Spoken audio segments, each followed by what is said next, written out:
Hi, Prosperity Team. This is Dr. Money. Most of us were raised in an environment in which we did not learn how to handle money.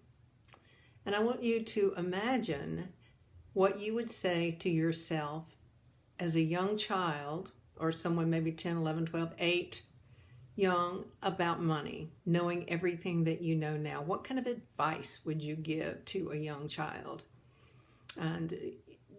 And now, if you imagine what that advice would be and maybe even write it down, try this exercise. And that is, imagine yourself moving out of yourself, above your head, and moving down a timeline back until you find that spot, that child, and imagine yourself just dropping into that child and telling them all of that. Just say, I want you to know that. And then tell them what it is. For example, what I would want my child to know, what I want me as a child to know about money, and that is that you have the power to take care of yourself.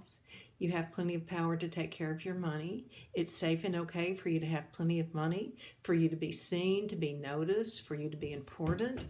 Take care of yourself. Learn how to balance a checkbook. Learn how to do finances. Learn about stocks. Learn about this.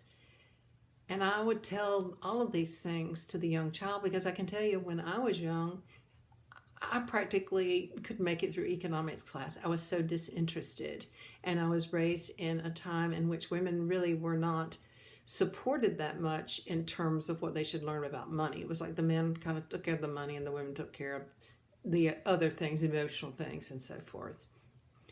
I took a workshop many years ago from Jean Houston, and she had us do this exercise. She just had us go back to a time in which things were really tough for us, and go back as an adult and tell that person that we were at that time that things were going to be okay.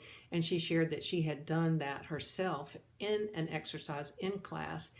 And when she came back, she remembered that when she was at the lowest point of her life, that she had a vision of herself as an older adult telling her that her life was going to work out and things were going to be good and everything was going to be okay. So she actually had a vision of herself coming from the future, telling her, giving her this information. Now, you can believe that this works, or you can believe it doesn't work. I think always follow your faith. Always follow the belief, what you believe in things. But suppose things are not as you see them. There's things that we don't understand about time. Einstein really told us that, that time is a slippery thing. Once you get past the speed of light, time doesn't apply in the way that it applies to us now. We don't know. We are very limited by our senses, by our brain, and our ability to intake information and then spit it out. So suppose this worked. Wouldn't it be worth a try? Wouldn't it be worth a try to go back and imagine that you're talking to your young self and giving them all kinds of information? And if you don't even think it works, it would be a fun thing to do. Because if you want your money situation to get better and you want your life to flow better, then the thing to do is something.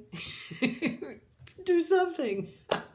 Okay, so that's my advice for today. And let's just take a few moments to join into the prosperity circle of well-being.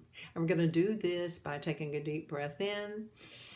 That's receiving, and exhaling, taking a deep breath out. So this is almost like the Buddhist prayer, and that is, may I be happy, may all beings be happy. This is, may my good come to me, and as I inhale and as I exhale, may good come to all people.